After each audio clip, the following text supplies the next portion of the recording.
Bom dia a todos. Agradeço a presença aí já das 20 pessoas que estão assistindo o nosso nono webinar.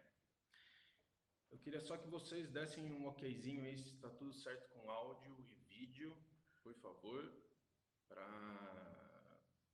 que a gente consiga seguir adiante em mais esse webinar. A gente sabe que é normal ter um probleminha ou outro com a internet, com acesso, com som, com vídeo, e queria só que vocês confirmassem, por gentileza, que está tudo ok para quem está aí participando conosco. Obrigado aí pela participação, Eduardo, Fernando, Giovana, Anderson, Guilherme, Ângelo. Contamos com vocês aí nos próximos também, tá ok? E hoje a gente tem uma novidade interessante que nós não tínhamos disponível na plataforma que nós utilizamos aqui do webinar, onde a gente não conseguiu fazer isso nos anteriores. A plataforma possibilitou agora a inserção de enquete, tá? Então nós vamos falar desse assunto que é de o webinar ele é direcionado mais para gestores de fundos, né? E a nossa ideia é tentar identificar qual é a área de atuação das pessoas que estão assistindo esse webinar. Então a gente vai abrir uma enquetezinho agora na sequência.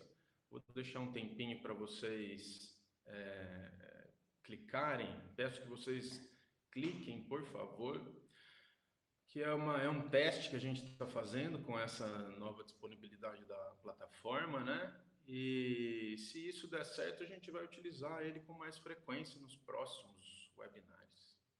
Bom, a ideia aqui é o seguinte: qual é a sua área de atuação profissional? Para a gente tentar focar as nossas apresentações, os nossos cursos, para as pessoas que estão nos assistindo, né? Que estão nos assistindo. Então, esse webinar, especificamente, ele foi criado mais para quem trabalha no ramo imobiliário, né? Então, quem trabalha em banco, ou fundo de investimento, quem trabalha com incorporação imobiliária, ou mesmo construção, comercialização de imóveis e tudo mais.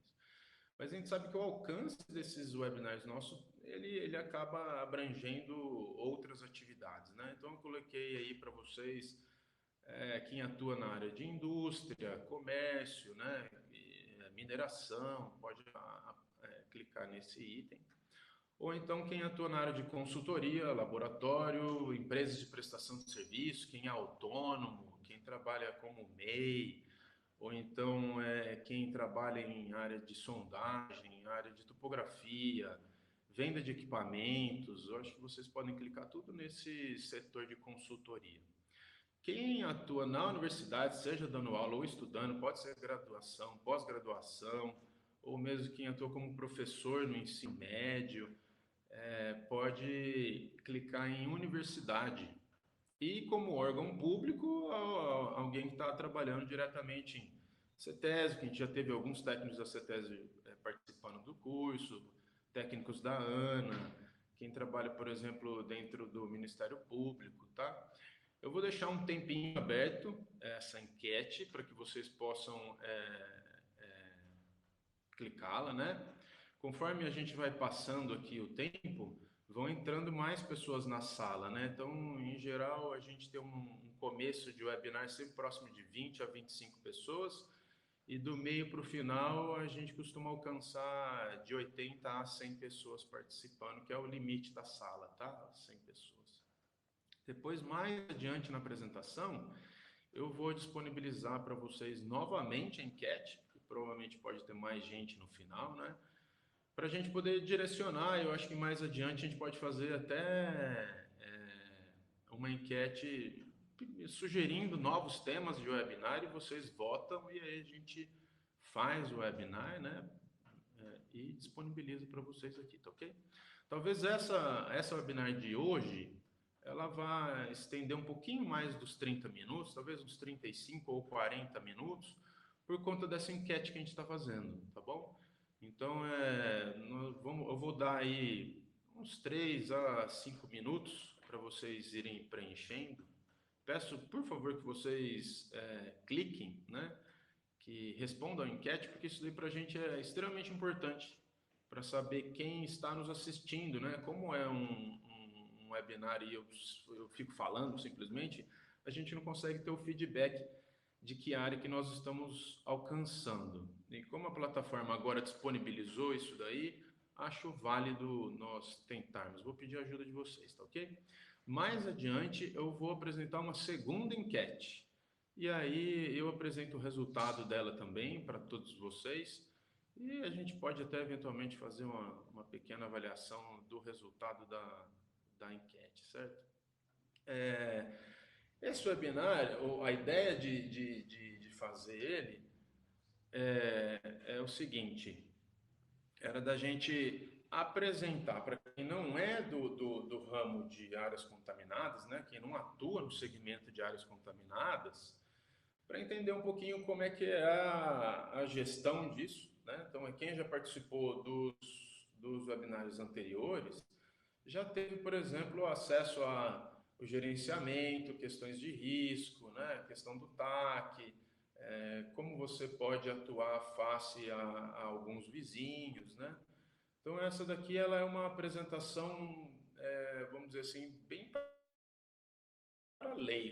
Vai estar numa terminologia mais simples, que a ideia era ter um alcance de não profissionais da nossa área, que atua na área de consultoria, ou mesmo que vem participando em cursos de especialização, seja lá como for, tá bom? Eu acho que podemos passar, vou falar com a produção aqui, podemos passar a enquete e entrar na apresentação diretamente. Bom, gente, então só retomando, o título desse webinar é Gestores de Fundos, né, ou fundos de investimento, bancos, incorporadoras, fiquem bem informados sobre as oportunidades em imóveis contaminados. Então, assim, eu acho que o título da apresentação já tem uma palavra importante: oportunidade. Área contaminada, ela é uma oportunidade. Eu vejo ela como uma oportunidade. Eu vou explicar a sequência que tem de trabalho e o que pode ser feito dentro dessa linha, tá? Acho que o passo 1 aqui é identificar o que é uma área contaminada. Então, eu vou abordar toda a temática focada no estado de São Paulo. A gente sabe que tem pessoas de outros estados que participam do webinar, né? A gente tem visto muita gente do Nordeste participando do webinar, muita gente do Sul do país participando do webinar, mas a grande massa de pessoas que tem participado é do estado de São Paulo, né? Principalmente da região metropolitana aqui de São Paulo, e algumas pessoas do interior têm participado com frequência do webinar. Então, o foco nosso tem sido mais aqui no estado de São Paulo, tá ok? Então, a legislação hoje em vigor em São Paulo, que trata a respeito de áreas contaminadas, é a Lei 13577. E ela traz uma definição para a área contaminada que é bem clara, né? Então, eu vou ler com vocês aí: é uma área ou terreno, local, instalação, edificação ou benfeitoria. Então, não é simplesmente um terreno em si, né? Então, ele tem uma descrição de edificação e benfeitoria, que contém quantidades, né, concentrações de substâncias químicas em condições que causem ou possam vir a causar danos à saúde humana, bem como ao próprio meio ambiente. Então, essa é a definição legal do que é uma área contaminada. Então, ela basicamente ela tem que ter concentrações de substâncias químicas que venham a causar, né, ou que já cause algum dano à saúde das pessoas. Sem essa premissa de ter um dano ou poder causar um dano, ela não necessariamente é uma área contaminada se as concentrações das substâncias não estiverem acima dos padrões legais estabelecidos, né? Então, aqui tem uma figura interessante que eu abordei ela, eu retirei ela do guia que foi criado recentemente em 2018. Eu recomendo, é uma boa leitura, uma leitura simples, que foi feito em diversas mãos: Secov, IPT e a ESAS, né, com participação até de algumas incorporadoras de porte, como o Bueno Neto, né? Vejo como um material muito bom para quem quer se inteirar a respeito dessa área, ele é bem focado no setor imobiliário, então ele tem gravuras muito didáticas, muito simples, né? Que não vão a cabo assim no termo técnico, né? Mas eles mostram um norte, eu acho que dá uma diretriz muito importante e bem embasada de todo o arcabouço técnico e legal que tem que ser seguido para a identificação de uma área contaminada e o possível uso depois dela como uma área reabilitada. Tá ok, gente? Nessa figura a gente consegue identificar, por exemplo, o exemplo que eles colocaram no guia, né? Foi um posto de combustível, onde há um possível vazamento dos tanques subterrâneos e a contaminação ela se dissipa pelo solo e pela água subterrânea e alcança a vizinhança, né? Então você tem vários cenários aí de contaminação, sendo que o posto é a fonte. Você pode substituir o posto por uma indústria, você pode substituir o posto por uma mineração, você pode substituir o posto por um aterro. Então, tem diversas fontes primárias que poderiam ser sugeridas nesse caso, mas o posto de combustível, ele é o que a gente encontra com mais frequência, né, nos grandes centros. A princípio, é o maior número de áreas contaminadas registradas hoje no estado, né? Então, eu acho que o exemplo, eles foram muito felizes com o exemplo que eles apresentaram, né? Então, as legendas descrevem claramente o que é cada cenário. Então, tem a questão de contaminação do solo, contaminação da água, a possibilidade de ter contaminação em fase dissolvida, ou seja, diluída na água, ou mesmo em fase livre, que é o produto puro, né?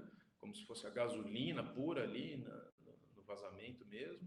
A condição de você ter uma pessoa trabalhando no pátio do posto, que seria um ambiente aberto, ou mesmo nós que abastecemos o carro num posto de gasolina, que seria eventualmente um transeunte, né? Um receptor eventual, e quem trabalha na conveniência, que já é uma área fechada. Então, isso daí é uma condição para o ponto da área fonte, né? Que a gente chama de on-site, na área, sobre a contaminação.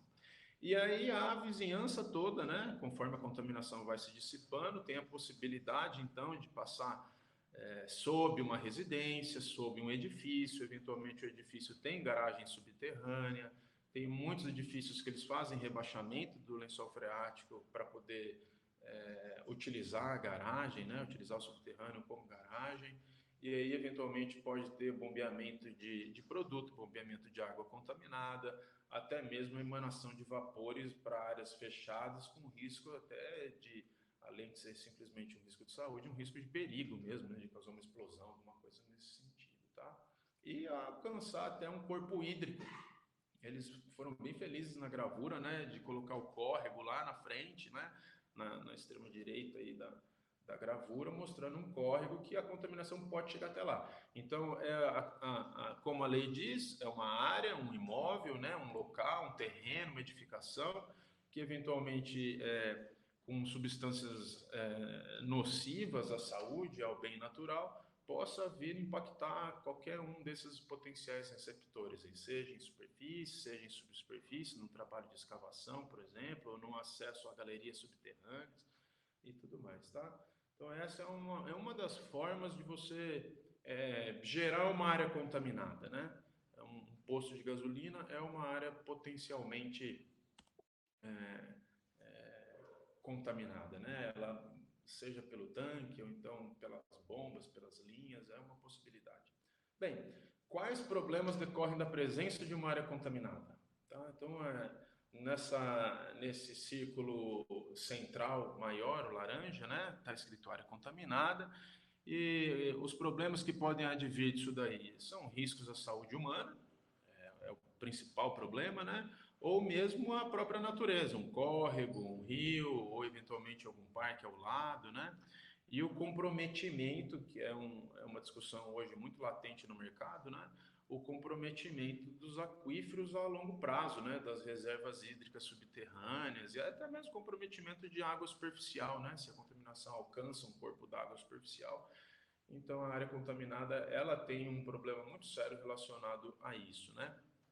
E, além do mais, pode ter, por exemplo, a ameaça a alguma estrutura da obra existente, dependendo do tipo de vazamento, se vazou ácido, por exemplo, de uma indústria, ele pode vir, ou base, ele pode vir a corroer, né, a fundação e tudo mais. Riscos à segurança dos indivíduos, né? Então, como aconteceu ali, por exemplo, no Center Norte, no Shopping Center Norte, onde a gente teve o monitoramento de metano, né, de intrusão de gás e tudo mais, e havia o potencial risco de, além da inalação, alguma explosão, como aconteceu até no caso do Barão de Mauá, né? A redução do valor, né, ou seja, uma desvalorização do imóvel, ela é praticamente inevitável, é como se você tivesse um carro novo, num valor novo, né, dele no ápice do preço do carro, você vai lá, bate, mesmo que você leve ele para fazer o reparo do carro, ainda é um carro batido, um carro restaurado, reformado, alguma coisa assim, mas ele perde um pouco do valor dele, é inevitável, tá ok? E aí, por fim, aí, restrições com relação ao próprio desenvolvimento urbano, né? Então, se você tem uma série de áreas contaminadas dentro de áreas nobres, como acontece aqui em São Paulo, por exemplo, postos de combustível que eles foram fechados ou encerrados, seja lá qual for o motivo, eles se tornam um empecilho para o desenvolvimento daquela região, né? Então, aquela área ela é uma oportunidade para as construtoras, eventualmente incorporadoras e tudo mais, assumirem aquele passivo, tratarem aquele passivo e seguir adiante na incorporação do imóvel. Então, na sequência, eu quero mostrar para vocês o seguinte: quais são os aspectos, né, analisados para o investimento em imóvel contaminado. Então, o que você tem que estar de olho ali, os principais pontos? Claro que do ponto de vista imobiliário é o potencial de desenvolvimento, né? Se o bairro tem um potencial de desenvolvimento, toda a estrutura que existe em volta dele, né? A questão de acesso e tudo mais. Então, tem uma visão do ponto de vista do investimento em si imobiliário, né? A questão de área, né? Se o terreno tem uma proporção razoável, a própria infraestrutura dele, se já existe algum aterro, um corte, se já existe algum edifício instalado no local, se vai ter que demolir ou não.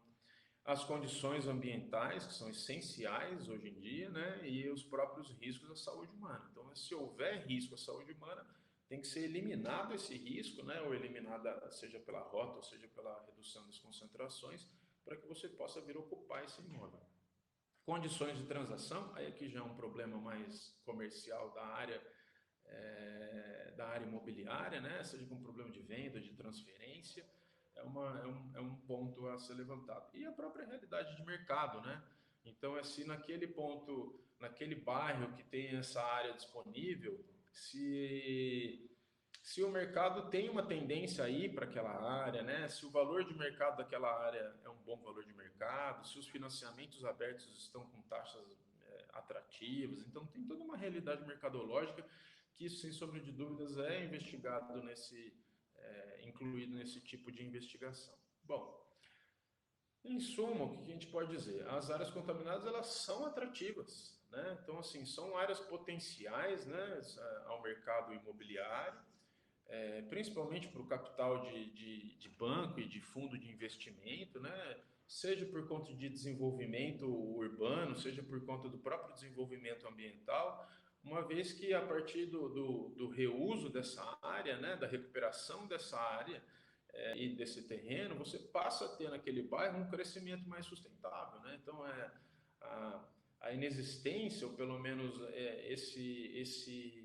esse trato que o mercado imobiliário tem dado às áreas contaminadas, que é extremamente positivo, ele leva com que áreas abandonadas não sejam mais foco de pessoas que eventualmente pode levar a uma ascensão do crime na região, né? Você tem todo um perigo noturno e tudo mais de quem nós aqui que vivemos em São Paulo, numa grande cidade, a gente percebe isso claramente, né?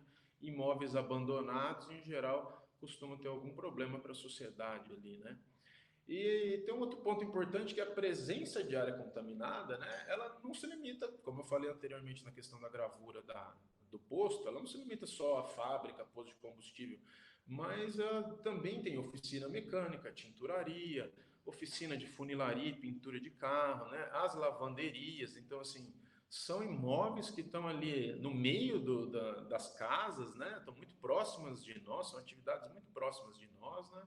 Que são potenciais geradores de áreas contaminadas, né? Mas ainda assim são imóveis extremamente atrativos porque eles, em muitos lugares, eles acabam sendo em área nobre, área que carece de terreno e ali é uma fonte de pesquisa imobiliária, né? Para fazer um resumo sobre o que temos de áreas contaminadas cadastradas na CETESB. Esse é o levantamento de 2018, tá? Então, ao todo, dá para ver ali embaixo, na linha laranja, no total, ao final, na coluna da direita, tem quase 6 mil áreas contaminadas, cadastradas, né? Ainda é um baixo número, a expectativa é que a partir da nova demanda da CETESB com relação a SMA 10, SMA 11, esse número venha a subir, né? Veja que na questão de áreas industriais, em São Paulo, tem quase 400 áreas, no estado, 1.100 áreas. Então, assim, tem muita atividade potencialmente contaminadora, áreas confirmadas como contaminadas, áreas em processo de remediação, áreas em processo de monitoramento, né? É, desse número de postos de combustíveis, 4.300 postos quase, né? Muitos desses postos vêm sendo tratados atualmente pelo setor imobiliário, né? Que é um excelente enfoque do setor imobiliário que levou isso numa vanguarda importante, né? As bandeiras atuaram muito lá no começo desse processo de investigação e licenciamento de posto, né? No início dos anos 2000, e de um tempo mais para cá, depois que entrou a lei de áreas contaminadas, né, em 2009, onde já teve um arcabouço legal mais estruturado, o setor imobiliário tem investido com mais peso, né? E a consequência disso tem sido a recuperação de um grande número de áreas, né? Aqui tem uma definição interessante. Eu copiei a lei, eu fiz questão de copiar a lei mesmo, né? Pode ter uma certa dificuldade para vocês na leitura, eu vou acompanhar um pouco com vocês.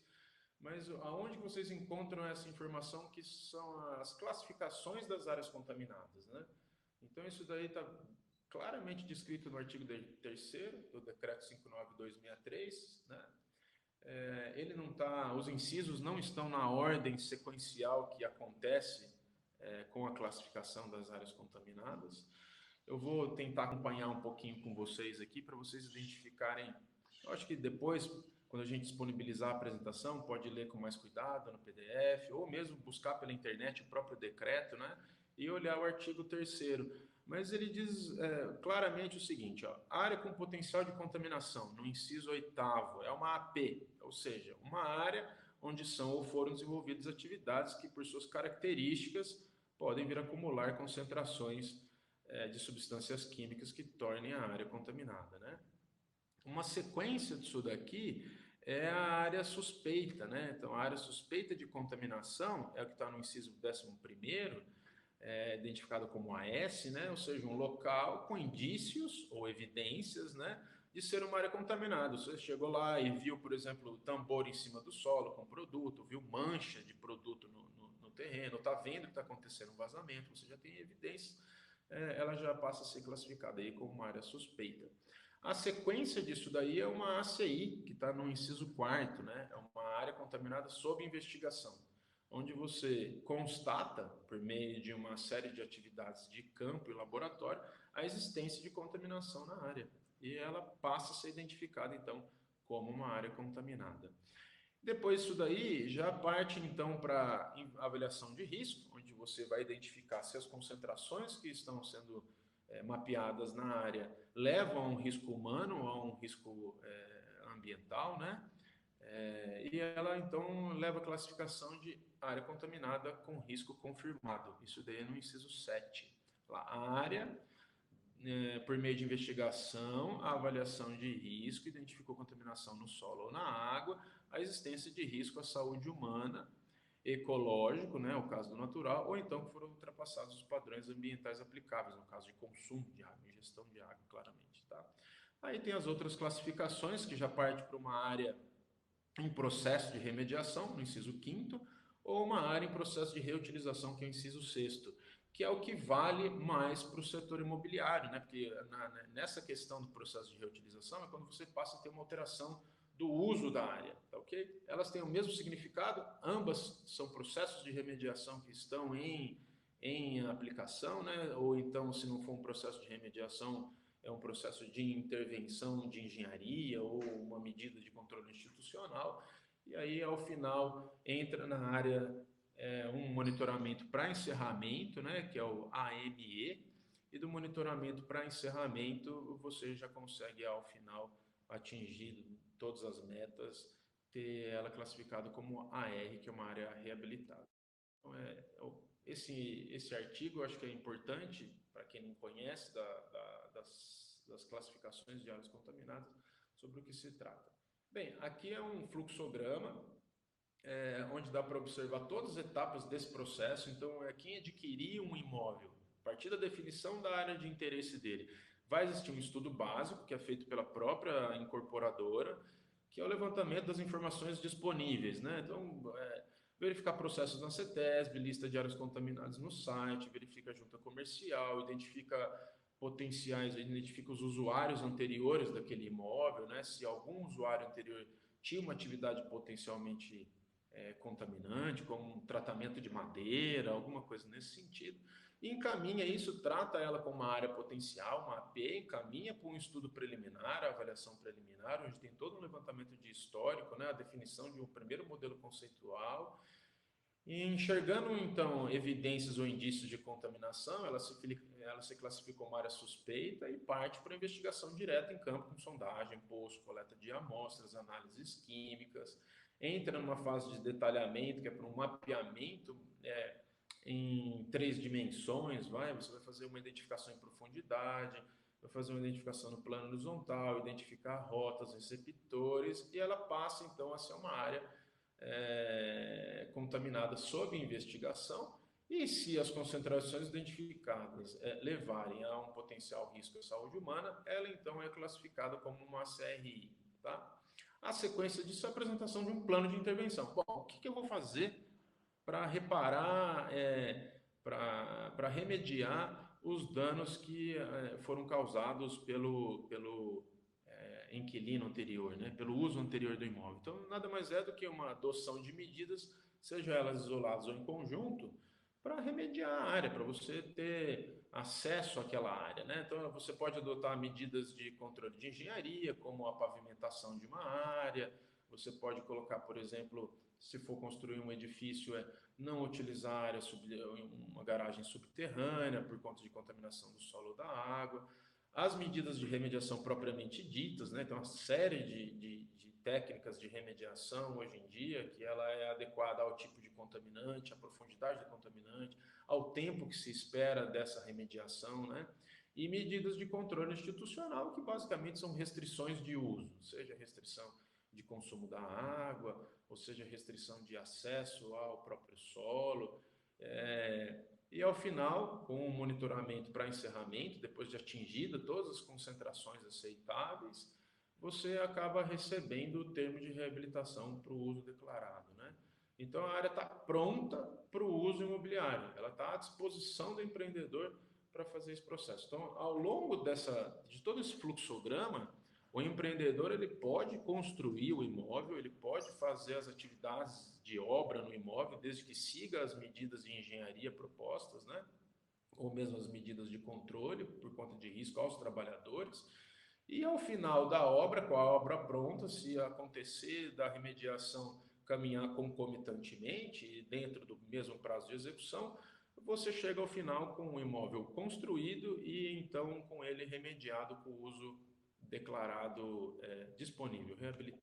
Tá? Então, esse é um fluxograma muito simples, está dentro desse guia que eu citei para vocês, a fonte está ali. Acho que vale muito a pena vocês lerem, ele é um documento claro, objetivo, tá ok? Aqui é uma descrição preliminar, da avaliação preliminar, né, do que você tem que fazer. Então, assim, a partir do momento que você identifica um imóvel do seu interesse, você parte atrás de informações que levem a identificar evidências ou indícios de que a área é contaminada.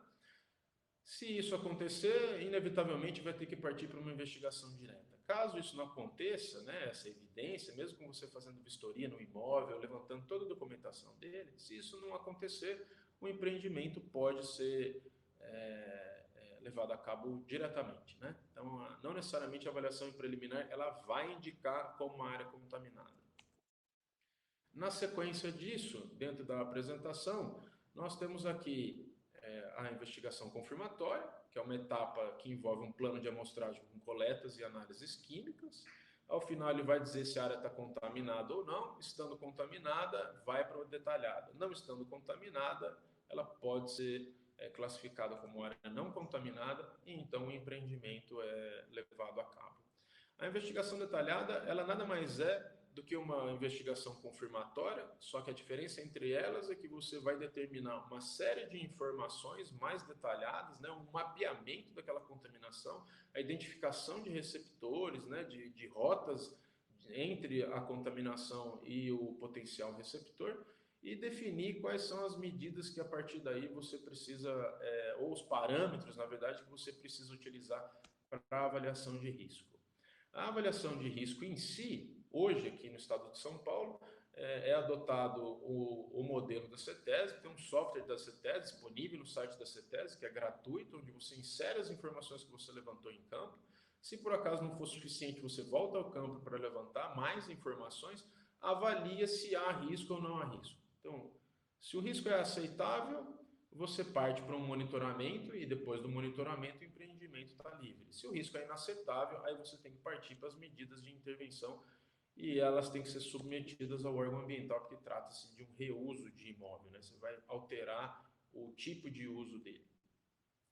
O processo de reabilitação em si, que envolve a definição dos objetivos, as estratégias, quais são as técnicas que você vai utilizar, qual é o tempo que você estima para essa remediação. Então, é necessário contemplar, além das medidas de remediação, o projeto de remediação em si, a descrição do plano, né, como você vai executar ele, cronograma, etc. Tá? E ao final dele, cumprida essa etapa da reabilitação, você entra no monitoramento de encerramento, constatado que as concentrações estão estáveis ou em declínio, o empreendimento recebe o termo de reabilitação para o uso. Bem, aqui uma tabela que também se encontra nesse guia. Eu acho que ele está muito próximo dos valores de mercado. Há diferenças, principalmente com relação ao tipo de área que você investiga, né? Então, você investigar uma área que era um posto de combustível, você investigar uma indústria, há uma diferença significativa entre os custos de trabalho, tá ok? Então, o estudo básico, em geral, é feito pela própria incorporadora ou pela construtora, seja lá quem for, ou até mesmo o vendedor do terreno. A sequência disso daí é uma avaliação preliminar, que os valores de mercado, eles giram até em torno de 20, dependendo do tamanho do imóvel, o tipo de uso, né? Se era uma lavanderia, por exemplo, há mais de 50, 60, 70 mil reais se for uma indústria, se for uma área de grande porte, né? Investigação confirmatória vai depender muito da profundidade de investigação, do número de pontos de investigação, dos parâmetros que são levados dentro da investigação, mas via de regra ela não escapa entre 100 e 200 mil reais e um prazo de execução de 3 meses a 4 meses, tá? A investigação detalhada ela tem um custo mais elevado, porque você vai fazer um mapeamento, então tem um número de pontos mais significativos, tem algumas tecnologias bem avançadas que você pode fazer a identificação de centros de contaminação, do foco da contaminação, né? Ou mesmo até a realização de alguns testes para você já ter uma ideia do que vai ser feito no passo seguinte, que seria eventualmente a remediação. Então ela tem um custo maior, ela é mais longa, ela é mais difícil, exatamente por conta da delimitação das plumas, tá ok? A avaliação de risco, em média de 20 até 50 mil reais, dependendo do tipo de avaliação de risco que vai ser levada. Ela pode ser uma avaliação de risco de um nível 1, 2, 3, e aí requer um envolvimento maior de pessoas, um prazo maior, mas ela pode ir aí de 30 até uns 90 dias, tá? O plano de intervenção em si vai depender muito das medidas que vão ser propostas para aquela área, se vai ser 1, 5, 4, 3 medidas, né? Então, os valores médios aí de 50 mil, pode passar até de 100 mil, essa questão do plano. e a elaboração do projeto de remediação, projeto básico ou conceitual dele ali, pode custar um pouco menos que isso daí que está aí, os 65 mil até um pouco mais, tá? Não entrei nos custos de remediação, porque isso daí varia caso a caso, tá? Bom, a próxima slide é uma segunda enquete, mas antes de fazer essa segunda enquete, eu queria, Bruna, por favor, volta para a enquete 1. A gente ainda está na sala com uma quantidade de pessoas muito próximo do que a gente tinha logo no começo, né? Então, eu vou abrir de novo essa enquete para vocês aqui, que qual é a sua área de atuação profissional? A ideia com isso é que a gente identifique os profissionais que estão assistindo aqui o nosso webinar, para que a gente possa direcionar melhor os temas, como a gente vai abordar essas informações, né? Então, o webinar anterior ele já tratou de TAC de uma forma bem mais detalhada, esse já é mais simplificado. Então, a ideia é que se a gente tiver agora com a possibilidade da plataforma da gente criar esse tipo de enquete, né, de disponibilizar para vocês aí a votação, se a gente conseguir com isso ter um retorno de vocês, eu peço que vocês cliquem, por favor, para que a gente consiga direcionar melhor os temas das apresentações, tá bom? Vou deixar aí à disposição um pouquinho mais. Na sequência disso daqui, eu vou colocar à disposição para vocês uma segunda enquete. Talvez muitos de vocês aí trabalham com áreas contaminadas, né? Eu não sei se já pensou isso no seu dia a dia, talvez alguns já tenham até passado por isso, adquirido um imóvel próprio, né? Uma casa, alguma coisa assim, um investimento pessoal, adquirindo uma área contaminada, né? Seja ela em processo de investigação, ou ela então em processo de remediação, ou já com a área reabilitada em mãos, né? Acho que é válido esse tipo de questionamento. Pode passar para a próxima, para outra enquete, Bruno, por favor.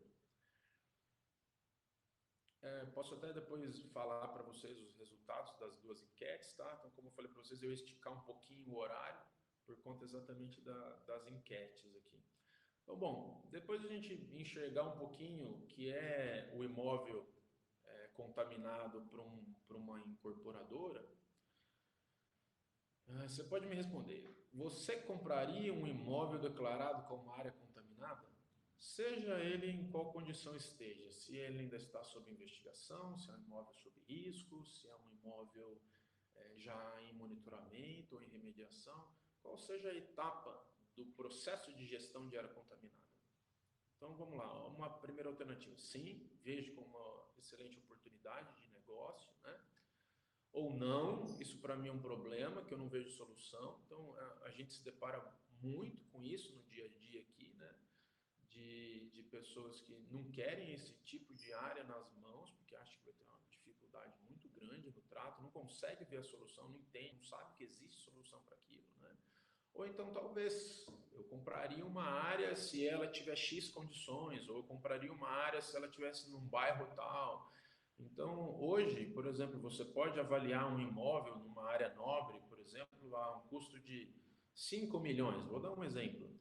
E se nesses 5 milhões eu vou gastar mais 5 milhões num processo de remediação e investigação? Ou seja, ele já me custou 10 milhões. Você vai construir um empreendimento, às vezes, de 24, 25 andares, 30 andares, né?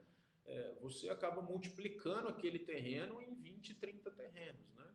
Então, se o empreendimento, ao ser lançado, ele se paga como de área construída, ele se paga o imóvel, ele paga também a questão da remediação, ele é uma excelente oportunidade, né?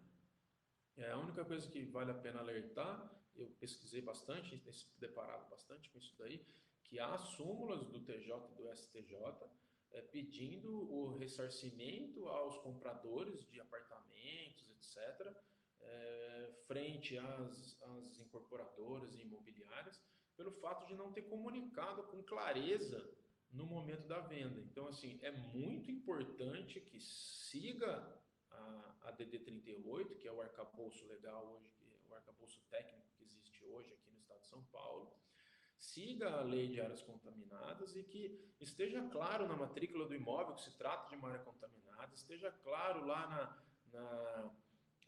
na assembleia, na hora da compra, ali da venda, olha, isso se trata de uma área contaminada, foi reabilitada, etc. Ou ela está em processo, etc. Pá, pá, pá, pá.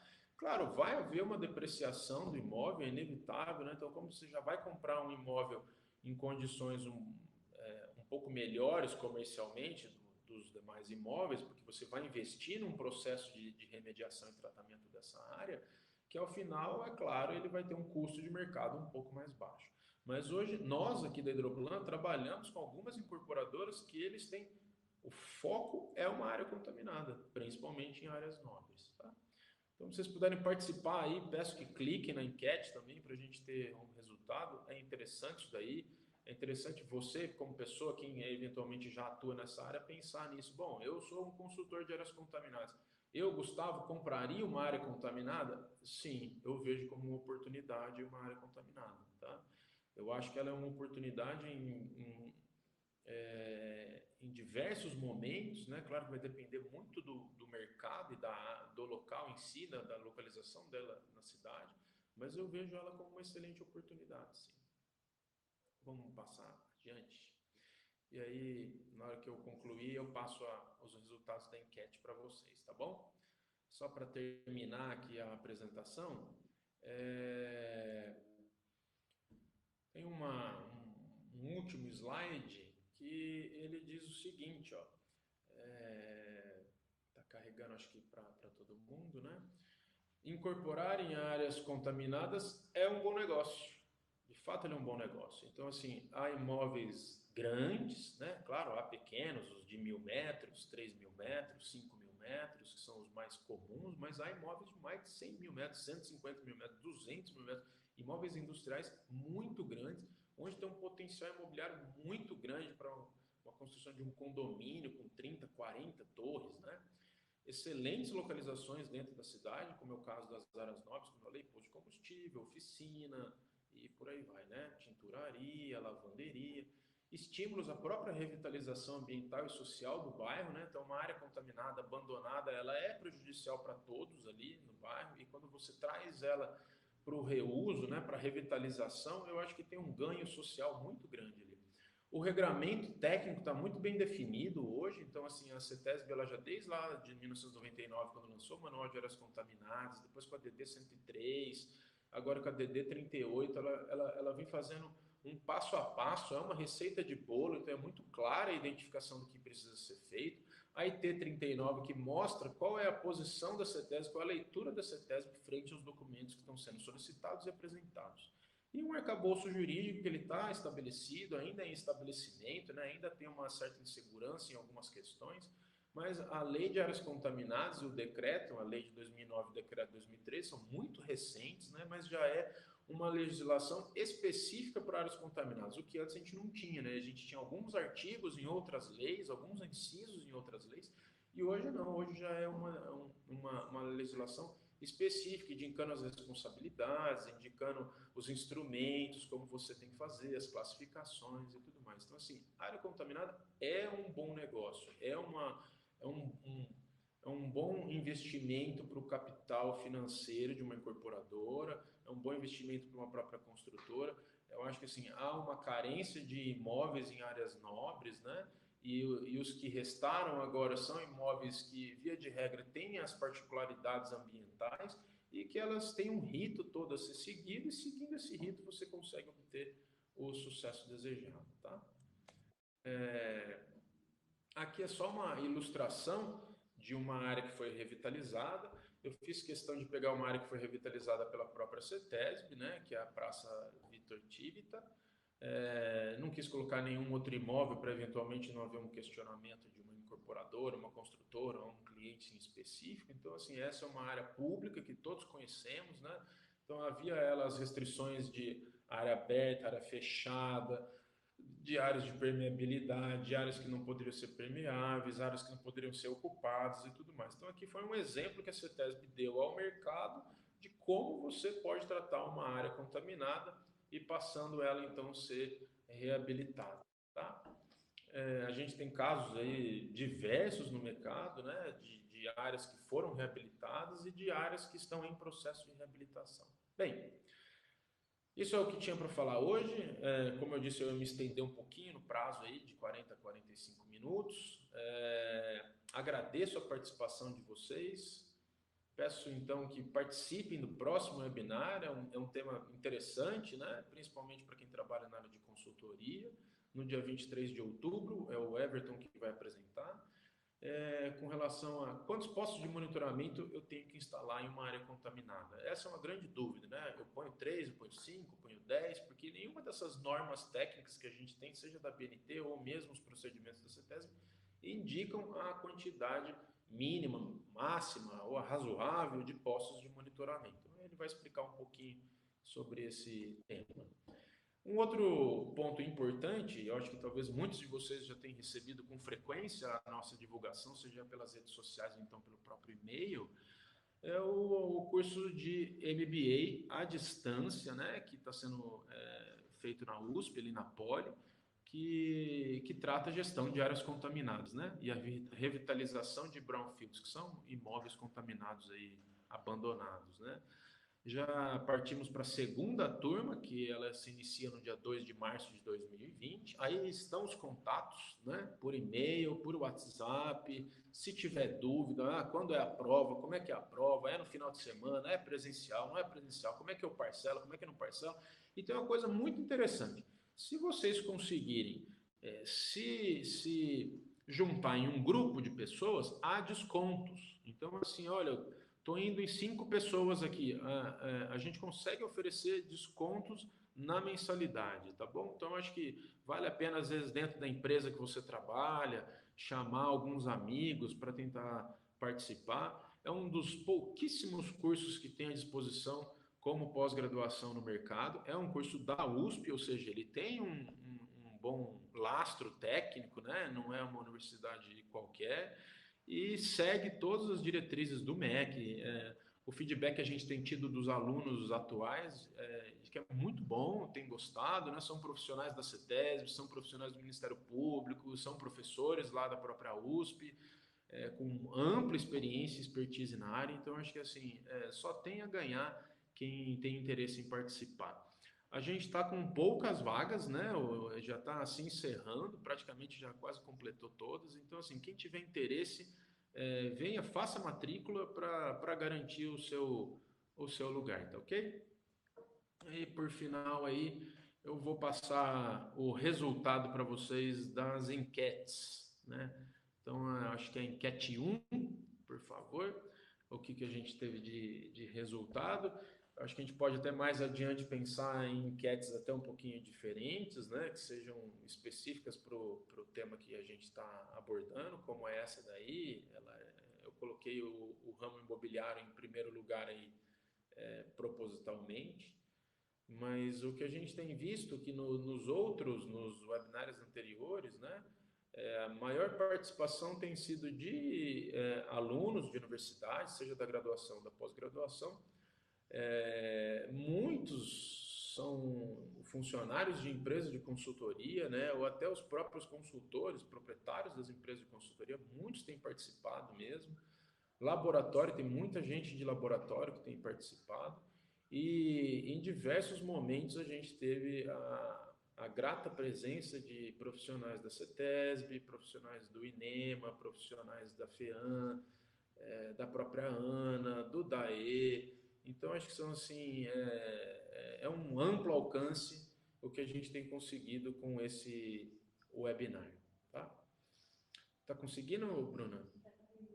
Tá carregando um pouquinho aqui, gente. Então, acho que assim, essa aula, ela é um teste para nós, até essa questão da enquete, né? Para a gente ver como funciona. A gente já tinha testado ela aqui internamente, avaliado os pontos que para nós seriam interessantes de apresentar, né? É uma nova ferramenta dessa plataforma.